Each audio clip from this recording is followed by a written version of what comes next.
France. Et pourquoi avez-vous quitté le Cameroun? Pourquoi avoir décidé de laisser derrière toute son enfance, toute ma vie, et une fiancée à l'époque que j'avais. Bref, j'ai tout plaqué pour partir du Cameroun.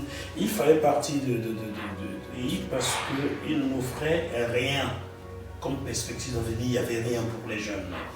Il fallait un nom à consonance centre et sud du Cameroun pour espérer, et bien encore, même certains de mes amis qui avaient ces noms à consonance sud du Cameroun, n'ayant pas un tuyau quelque part placé, n'y arrivaient pas. Alors moi, enfant bamileke, natif de Mvoka-Delubi, j'avais encore beaucoup moins de chance. D'ailleurs, ma décision de partir vraiment du Cameroun intervient en 1995, lorsque un oncle de la famille, le journaliste Paul Delorme-Muto, j'espère qu'il est encore en vie, je n'ai plus de nouvelles depuis, constatant que j'animais les cabarets et que j'avais un certain talent, décide de m'amener à la FM 94, la radio de Yaoundé, la capitale, et essaye de persuader Agnès Ndombé, à l'époque directrice, de me garder comme chroniqueur ou quelque chose de la maison. Et elle lui répond textuellement ceci: l'ordre est venu d'en haut qu'on ne prenne plus aucun bamileke ici. Donc, du fait que j'étais bamileke, j'étais condamné à ne pas briller. Ça m'avait vraiment choqué. Ça, c'était en 1995. Et ce jour-là, je m'étais dit, je partirai de ce pays. Donc, ça, c'est un peu le récit d'un autre fléau qu'on a au Cameroun et dont on a été plus ou moins victime. Le fait d'être bamileke, on ne se rendait pas compte parce que moi-même, je suis d'origine bamileke et je me rappelle, dans mon enfance, on avait honte de dire qu'on est bamileke. Donc, je me rappelle, on disait, regarde-moi la bams là. En fait, c'était un peu une insulte. Le bamileke. Donc, aujourd'hui, on est en Europe, on dénonce toutes les discriminations. Quand on a grandi avec beaucoup de discrimination dans nos propres pays. Donc il est bien qu'on commence à en parler aujourd'hui et qu'on en parle ouvertement parce que... Moi j'en parle depuis. C'est très bien. J'en parle sur tous les médias. On m'a beaucoup tiré dessus en mai 2018 lorsque je l'ai évoqué sur le plateau de France 24 et d'autres chaînes en France. Mais regardez la suite avec les élections présidentielles au Cameroun. On a cessé de parler du programme d'un candidat pour parler de ses origines bamileke. Donc le fléau est là. Et ceux qui veulent nier cela se voient là face. Le fléau est là. Le phénomène anti-bamileke existe au Cameroun. D'ailleurs, une de mes interviews il y a 4 ans en Kondongo, à côté du cinéma Lofundi, concernant cette histoire, je passais comme ça par hasard et il y avait un monsieur Mani et Hondo qui disaient que les bamileke doivent rentrer chez eux. Donc, tout était parti comme ça. Donc, le phénomène existe et il faut en parler car on ne traite pas un problème qui n'est pas posé. Voilà. Ok. Alors, on va revenir au livre de Jackie, Ils ont vendu mon frère. Alors, c'est qui ils? Ils ont vendu mon frère, c'est qui? C'est le système. C'est la France-Afrique qui a vendu mon frère. Et mon frère, c'est pas que Félix. Tous ces Noirs qui souffrent en Libye, qui sont esclavagisés en Algérie, en Tunisie, au Maroc et un peu partout dans certains pays arabes, pour moi, représentent Félix. Et il, c'est qui? Il, c'est le système France-Afrique construit par De Gaulle-Faucard. Ils, ce sont ces dictatures installées et entretenues par la France, mon désormais pays. Ils, ce sont ces personnes arabes qui commercialisent l'homme noir aujourd'hui, mais ils n'ont pas commencé aujourd'hui. Il faut bien comprendre que la traite de guerre extracontinentale commença au 7e siècle par les mêmes Arabes qui envahirent le nord de l'Afrique sous prétexte qu'ils venaient évangéliser leurs bonnes nouvelles. Bon, des bonnes nouvelles pour Allah, mais qui commercialisent l'homme noir, donc c'est pas d'aujourd'hui. Donc ils, ce sont ces personnes-là qui sont venues à leur religion imposée aux noirs, les esclavagiser déjà. Ils, c'est qui? C'est Nicolas Sarkozy, qui, sous prétexte que M. Kadhafi était une menace, a trompé tout le monde pour aller bombarder et faire éliminer Muammar Kadhafi. Donc, ils, ce sont beaucoup de personnes en fait. Ils, c'est surtout le dirigeant camerounais qui, depuis 37 ans, n'a rien proposé à la jeunesse. Donc, tout le monde qui participe au système France-Afrique, qui refuse à ces jeunes Africains le droit de rêver, est celui d'un vendeur potentiel. Ok. Ok. Et vous le dites aussi dans votre livre, vous dénoncez ce système que vous appelez très bien le système France-Afrique, mais il y a autre chose aussi. On sent, quand on vous lit, on sent un sentiment de culpabilité. Dans toutes les lignes, c'est comme si vous reprochiez quelque chose. Pourquoi ce sentiment? Je me dis que j'avais un jour décidé de partir du Cameroun en 1995. Félix avait à cette époque-là 11 ans. J'avais pris cette décision sans savoir que cela pourrait l'impacter. 3 ans après, je partais effectivement du Cameroun, d'abord pour le Gabon, pays voisin. On va retracer un peu votre parcours, que vous retracez très bien. Vous êtes parti du Cameroun, vous êtes passé par le Gabon. Oui. Et c'est là où vous avez, pour la première fois, vous avez été en face de... Vous l'expliquez bien dans votre livre. En effet, dans le livre, je le dis, j'arrive au Gabon et quelques jours seulement après, je suis amené à passer par le carrefour dit Rio, qui était une grande place où tout le monde se rencontre, les voitures, les commerçants et tout.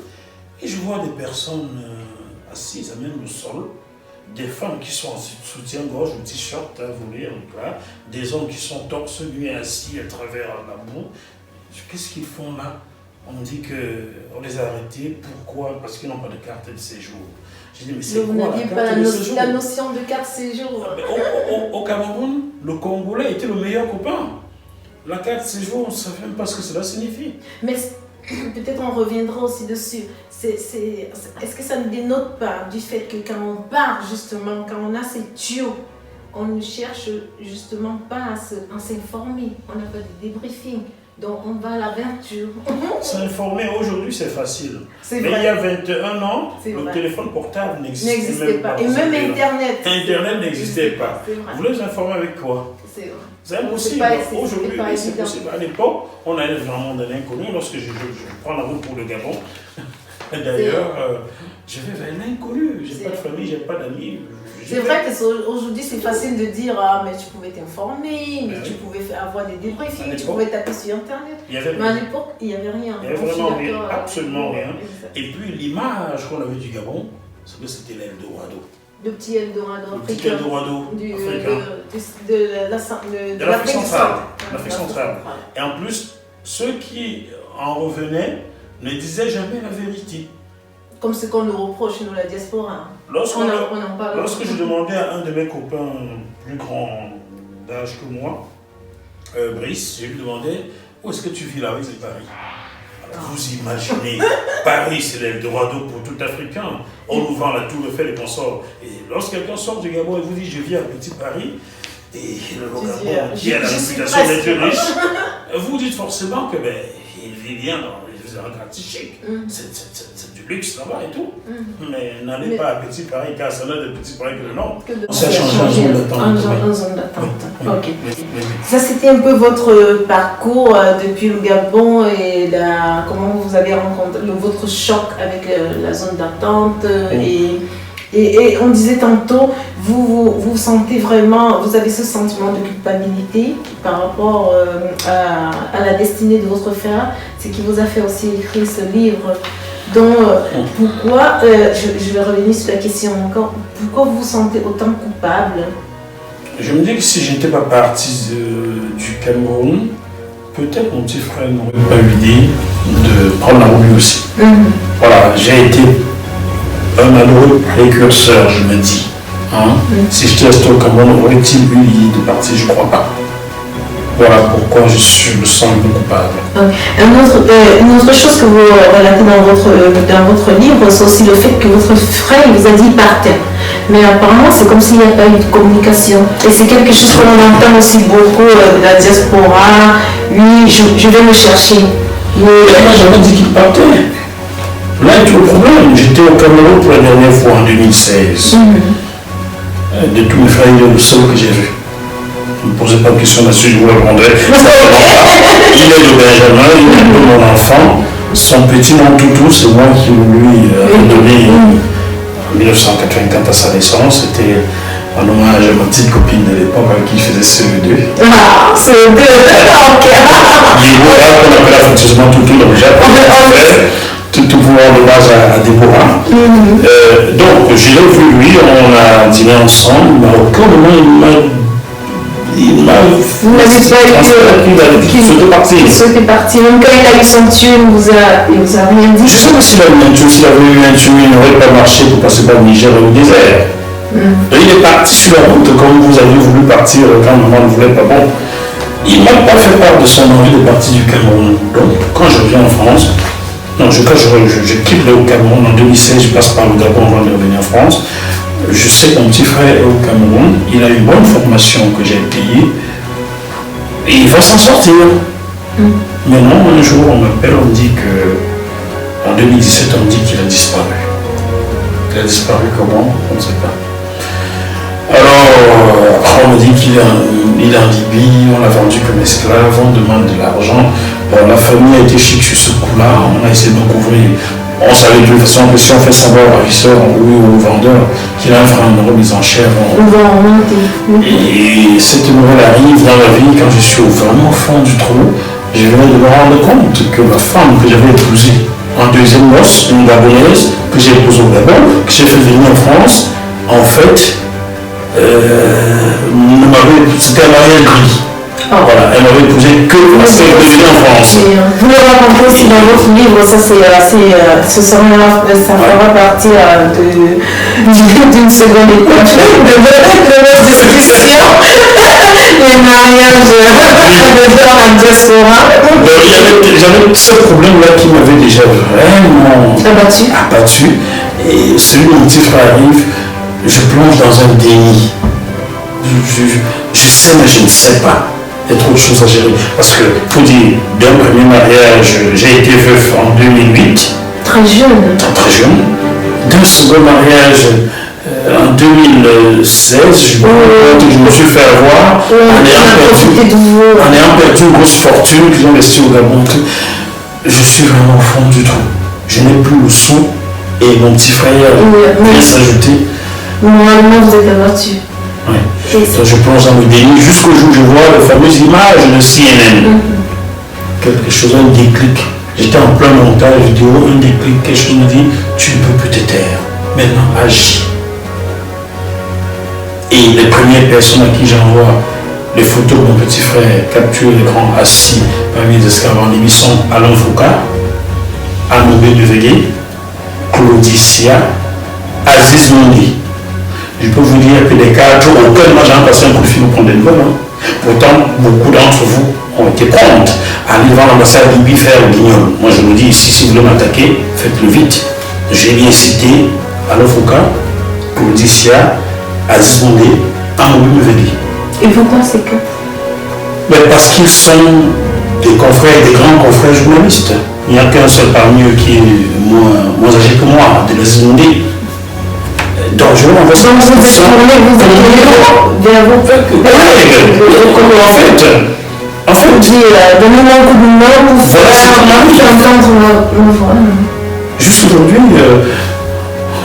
Amoubé m'a passé un coup de fil après que je sois passé dans une émission d'Alain Foucault, 10 minutes pour me parler. Mais ce n'était pas une émission consacrée à moi, c'était consacré à la cause en général. Ce livre, Alain Foucault l'a reçu, il m'a passé un coup de fil, il me dit qu'il l'a reçu. J'ai demandé à mon éditeur Yves Michalon d'adresser ce livre à Alain Foucault. J'attends toujours qu'il me dise petit frère, j'ai reçu ton livre. Je l'ai appelé derrière pour vérifier qu'il a eu le livre. Jusqu'aujourd'hui, vous m'invitez ici à Alain Foucault, moi j'ai invité dans une émission pour parler de ça. Voilà des gens qui défendent la veuve et l'orphelin. Je le dis pour la première fois. Le grand frère Alain, si tu penses que c'est une calomnie, tu vas faire, on s'explique en public, on va s'expliquer. Bon, voilà. Ce qui est sûr, c'est qu'il y a une explication. Voilà des gens qui défendent la cause de la veuve et l'orphelin. Je vois que Claudicia et Abdelaziz Mondi devant l'ambassade des Libyens en train de crier et chanter, incapable de m'envoyer un texto ou de passer un coup de fil pour prendre des nouvelles. D'ailleurs, je l'ai fait remarquer à Claudicia dans notre forum il y a quelques mois. Voilà. Et ensuite, j'envoie cette photo à mon ami et éditeur Yves Michalon, qui depuis des mois me disait Jackie, il faut que tu écrives ton histoire.